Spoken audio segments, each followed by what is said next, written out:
part 3, vegetable garden. Here is our vegetable garden for this year. First, we started off this project by renting a sod cutter to rip up all of the grass. Then we did a little bit of cultivating in the area and laid down some landscape fabric. Then it was time to place the hay bales and condition them. They do have to be conditioned with a fertilizer formula for about 2 weeks before you start planting. This creates a medium for the plants. We got everything planted a little bit later than we wanted to and finished off the project with the 2x4s and the gauge wire. So this was just a fun new way to garden for us this summer. I don't think we will do it to this fullest extent next year. We might do some hay bales, but what we want to do is do more container gardens. And I screenshotted a picture from one of the other fellow garden Instagrammers of kind of a design that I want to do, but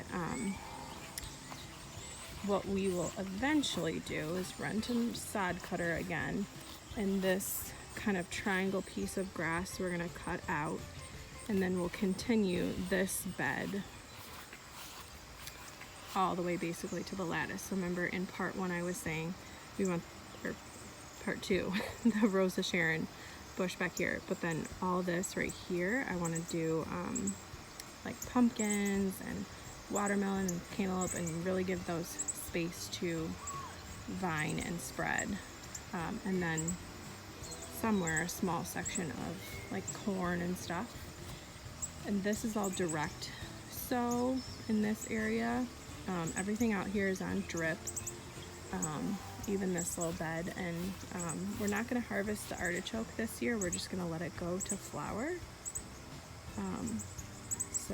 So pretty, like it's amazing. And then our Fred tomatoes, I don't know where the largest one is. I think it's this one. Look at this monster. Look at that tomato. Like, it's insane.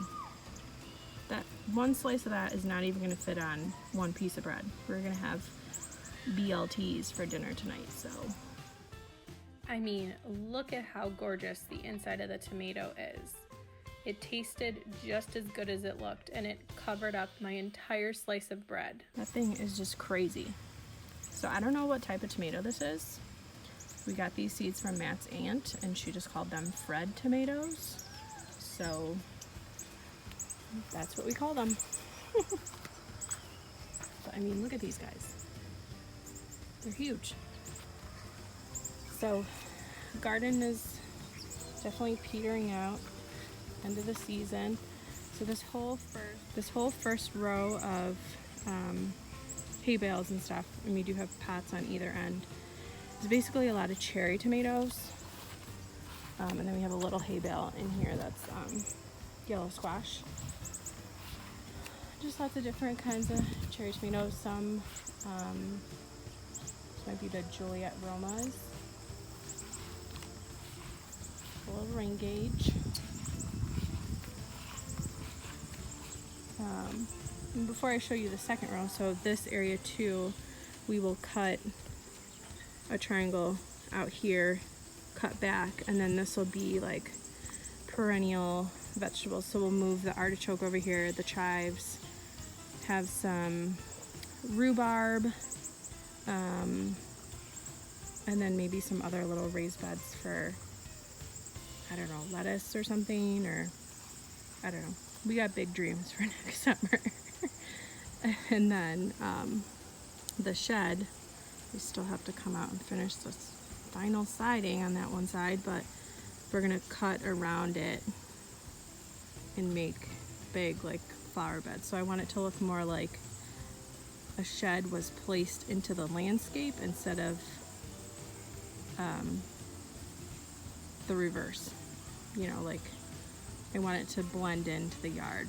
And then the back part here, we want a couple of fruit trees and stuff. Pears and apples and peaches and stuff. Maybe, I don't know, we might only have room for like 5 trees. We'll see. And then second row is more tomatoes. We do can a lot, so that's why we have tons and tons. Got 2 jalapenos. You can see the drip there, and this hay bale kind of just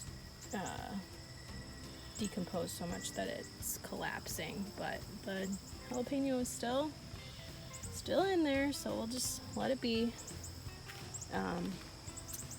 Tomatillas. The Brussels sprouts, we had success with them at the old house, but obviously they weren't in hay bales, and they just really don't like the hay bales, I think. So I don't think we'll be getting a Brussels sprout crop because they should be a lot bigger by now. Zucchini.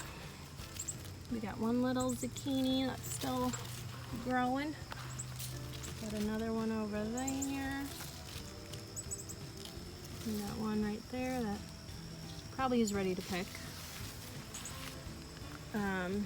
And then we've got this felt pot here that's got a bunch of peppers in it. So we definitely need to pick a lot of these. But we've got green pepper that now I guess turned red. These are the gypsy peppers. So they're kind of a cross between a bell pepper and like a banana pepper, and they're not hot. And then we've got a poblano kind of planted right in the middle of this pot. So, and then we did do some watermelon. So this one I know for sure, I think was the sugar baby. So we've got like 3 sugar babies. So we'll just kind of let it keep going. Our thing was to look at the tendrils, but so I guess we'll see what happens there. And then I forgot what the other one was. Our dill is looking pretty dried up. It's self-seeded down here. And then we planted the eggplant for fun. We really don't particularly prefer to eat it. So there was a lot of fruit on here, but we ended up cutting it and tossing it. So I'm like, we're not gonna plant it next year, because if we're not gonna harvest it and eat it, then I feel like that's a waste to grow it. A lot of the tomatillas are falling off the little husk area. Parsley, and then we have some fennel that look like we have some not nice bees on there. Some wasps maybe. Cucumber that I think is pretty much done. We're just gonna rip it out because yeah, that guy is way past picking. He's probably super seedy, bitter. Yeah. We do have a cantaloupe in here. These were the Hale's Best Jumbo. There's one here, there's one on the ground there. So we'll have to be careful when we rip out the cucumber. And then the pickling ones, because obviously like these got way too big. Like that yellow one, I'm not even gonna save that. And then more of the cherry tomato plants. So that is just kind of our yard. So yeah, arborvitae cover all that shiitake up. I don't want to look at people's backyards and trampolines, and sorry if you like that look, but it's not us. And then over here there is another storm drain kind of right where I'm pointing. So right here in kind of this section of fence, Matt wants to do a like pallet compost area. Here's the look of the pallet compost area that we will try to go for. Definitely want to build it to look nice and neat like this. Which we could have so desperately started to use this year, because now we gotta put all this like prunings and stuff somewhere. At our old house there was a empty plot of land. I was saying, at our old house there was an empty plot of land next to us. We lived in a duplex and they did not build on this empty plot of land, and it was just like weeds and native stuff and whatever, so we just kind of dumped our garden prunings at the end of the season in there, and let it decompose. So we really didn't end up with a lot of like yard waste because we just kind of dumped it in there, even though we probably shouldn't have done that, but we did. So now we definitely need an area where when we're pruning flowers and we're pruning the vegetables and just all that kind of stuff that we want to compost. And then This behind the shed, like Matt eventually said he wants some sort of another rain barrel system out here. Here's what Matt wants to install behind our shed. This is called an IBC tote. And with the sheer volume of this, we probably wouldn't ever need to install plumbing on our shed, unless we still want the zone watering. I think what we would love to do also is have plumbing out here so that all this back half of our yard could be on like zone drip watering. That's maybe a pipe dream, no pun intended, but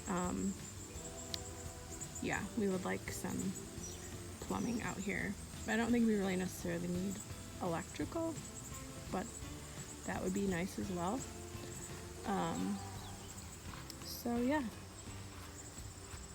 so that's our yard for summer of 2020 that's coming to a close. I totally forgot to show you stuff by the pool,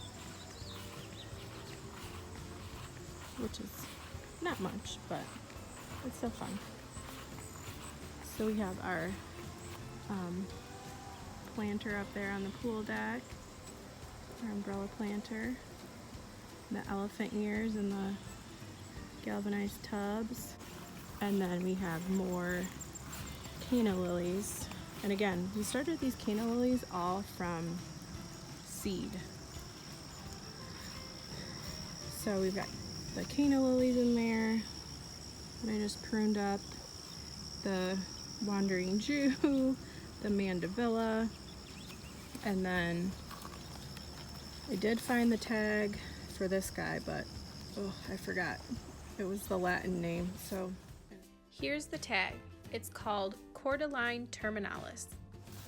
Shame on me, I took 3 years of Latin in high school and can't remember. The Rex begonia, the Meyer lemon, and then my gardenia that we did give it some iron. I did prune off, I don't know, I just felt like it needed it or something to prune off all of the buds that had like the orange kind of look at the bottom. So I don't know, it's looking healthier. I mean, these buds look pretty good, so I guess we will have to see what ends up happening. projects are never ending. So, and I mean, just a lot of like hardscape stuff that we still have planned with all the little stone areas, and then the arbor, and then our patio is like full sun in the afternoon. So another project that we would like to do is to have some sun sails above. So we'll have like some big 4x4 posts. All this cost money, money, money. So our yard and everything definitely is a work in progress, and it will have to be done in stages. Just trying to make this our little slice of paradise here in suburbia.